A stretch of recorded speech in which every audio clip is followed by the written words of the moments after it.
अस्सलामुअलैकुम dear student, आप लोगों ने ट्रांसपोर्ट इन प्लांट सीख ली है।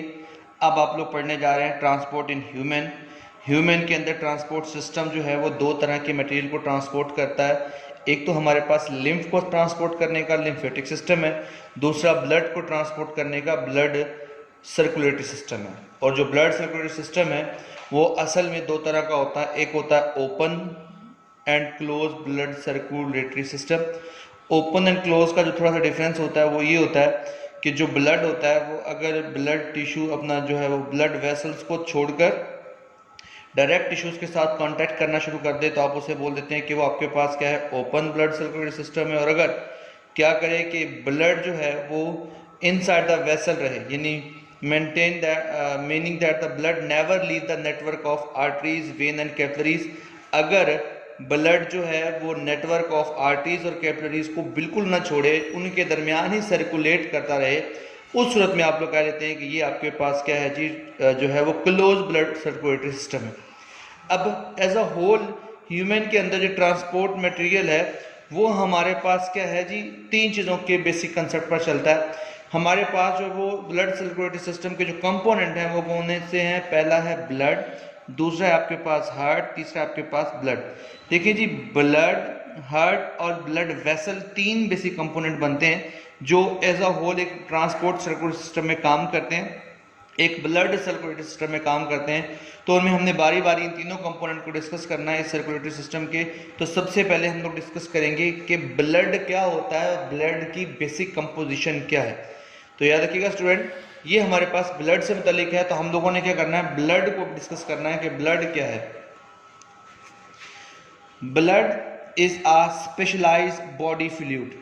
ब्लड जो है वो एक तरह का मखसूस क्या है, बॉडी फ्लूइड है। अच्छा, किस चीज़ से बना हुआ है? असल में कनेक्टिव टिश्यू से। जो ब्लड के अंदर टिश्यू होते हैं वो सारे के सारे क्या कहलाते हैं? कनेक्टिव टिश्यू कहलाते हैं। जब हम कहते हैं जी ब्लड के अंदर क्या है हमारे पास हो, it compose of a liquid called blood plasma and blood cell. यानी दो चीज़ों से मिलकर बना हुआ है आपका ब्लड, एक ब्लड प्लाज्मा और दूसरा ब्लड सेल। तो हमारे पास हम कह सकते हैं स्पेशलाइज्ड बॉडी फ्लूइड जो कि कनेक्टिव टिश्यू से बना हुआ है और कंपोज किया जाता है लिक्विड। और लिक्विड जो है वो कौन से? एक प्लाज्मा लिक्विड है, दूसरा क्या है? ब्लड सेल्स हैं। इन दोनों से मिलकर कंपोज किया गया हो। The weight of blood in our body is about 1/12 of our body. यानी हमारी बॉडी के बाय वेट 1/12 होता है। ये 1/12 का मतलब ये है कि अगर आपका 12 kg वेट है तो आपके पास 1 लीटर ब्लड होगा। अगर आपका 24 हमारे पास है जी केजी ब्लड है तो आप क्या कहेंगे, आपके पास क्या है जी, उस हिसाब से 2 लीटर हमारे पास क्या होगा, ब्लड होगा। और याद रखना एक अडल्ट के अंदर जो है वो नॉर्मली 5 लीटर ब्लड के होते हैं। तो ये बड़ी इंपॉर्टेंट बात बता रहा हूँ कि ब्लड को सेपरेट कैसे किया जाता है। एक खास किस्म का केमिकल होता है एंटीकोएगुलेंट।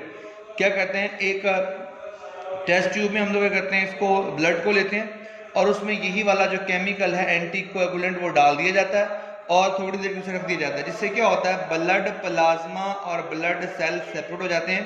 कहा जाता है जो ब्लड प्लाज्मा है वो 55% होता है और जो ब्लड सेल होते हैं टोटल ब्लड का कितने होते हैं, 45% होते हैं। 55% ब्लड प्लाज्मा और 45% क्या है जी, ब्लड सेल होते हैं। अब इंपॉर्टेंट बात यह है कि ब्लड प्लाज्मा की बेसिक कंपोजिशन क्या है और ब्लड सेल की क्या कंपोजिशन है, इसको आगे देखना है। तो ब्लड प्लाज्मा हमारे पास क्या है जी, आप समझ लें कि ज्यादातर पानी ही है और ब्लड प्लाज्मा एक्चुअली पानी है जिसके अंदर क्या क्या चीजें हैं, protein, salt, metabolites and waste are dissolved.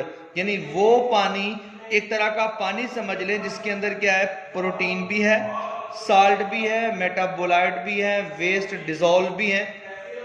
Water constituent हमारे पास एक कॉन्स्टिट्यूएंट है, उसका टोटल कितना पार्ट है कॉन्स्टिट्यूएंट उसका बना हुआ, 90 से 92%। यानी आप समझ लें कि प्लाज्मा के अंदर 90 से 92% पानी है। बाकी का जो है हमारे पास 8 से 10% प्रोटीन भी उसी में शामिल है, साल्ट भी उसी में शामिल है, मेटाबोलाइट भी उसमें शामिल है, बाकी गैसेज वगैरह भी सारी उसी में शामिल है। यानी 8 से 10% डिजॉल्व सब्सटेंसेस हैं। अब उसमें बताया गया जी जो साल्ट होता है, सिर्फ साल्ट, वो होता है 0.9% प्लाज्मा बाय वेट। सोडियम के क्लोराइड, टेबल साल्ट जो सारे इसमें हमारे पास bicarbonate and present considerable amount. Calcium, magnesium, copper, potassium and zinc are found in trace amount. Change in concentration of any salt change in the pH of blood, जो कि normally कितनी है 7.4। बारह दीगर बहुत दफा जो है ये आपके एमसीक्यू पूछ जाती है, what is the normal pH of our blood, तो वो है 7.4 पीएच। अब 0.9% तो साल्ट बता दिए, 7 से 9% बाय वेट उसमें क्या होती है, प्रोटीन होती है प्लाज्मा के अंदर। द इंपॉर्टेंट प्रोटीन जो प्लाज्मा के अंदर होती है उसमें एंटीबॉडी प्रोटीन है, फाइब्रिनोजिन है जो ब्लड क्लॉटिंग का काम करती है, और एल्बुमिन पर जो हमारे पास है जो वाटर बैलेंस ऑफ बॉडी को मेंटेन करती है। ये सारी प्रोटीन इंपॉर्टेंट है। इसके अलावा भी प्रोटीन होती हैं। Plasma also contain digestive food absorb by the digestive system. Plasma के अंदर ही खुराक जब हमारी स्मॉल इंटेस्टाइन से एब्जॉर्ब होती है तो वो ब्लड के प्लाज्मा में डिसॉल्व होती है। नाइट्रोजनस वेस्ट भी इसी प्लाज्मा के पास होते हैं। बॉडी में चलने वाले हार्मोन केमिकल भी इसी के अंदर ही होते हैं। तो हम कह देते हैं कि हमारे पास तमाम रेस्पिरेटरी गैसेस यानी carbon dioxide and oxygen also present in plasma. तो प्लाज्मा बेसिकली क्या टोटल ब्लड का 55% है। तो ये क्या कंटेन करता है, एक तरह का वाटरी मटेरियल है, लेकिन वाटरी मटेरियल के अंदर प्रोटीन भी है, साल्ट भी है, मेटाबोलाइट्स भी हैं। जो साल्ट है वो 0.9% है और जो हमारे पास प्रोटीन है वो वेरिएट करती है 7 to 9%। याद रखिएगा प्रोटीन हमारे पास बहुत सारी होती हैं, लेकिन 3-4 का नाम यहाँ पर बताया गया। Antibody protein, fibrinogen protein, albumin protein, ये प्रोटीन की बेसिक टाइप्स हैं, बहुत सारी किस्में हैं। उनमें से कुछ प्रोटीन आपको बताएगी। इस तरह और बहुत सारी प्रोटीन होती हैं जो टोटल हमारे पास क्या है, वेटेज में कितना है 7 to 9% है। इंपॉर्टेंट शार्ट क्वेश्चन भी है, इंपॉर्टेंट एमसीक्यूज भी है। What is the basic composition of blood plasma. Next हमारा लेक्चर होगा वो हम लोग पढ़ेंगे अबाउट द ब्लड सेल। तब तक के लिए अल्लाह हाफिज।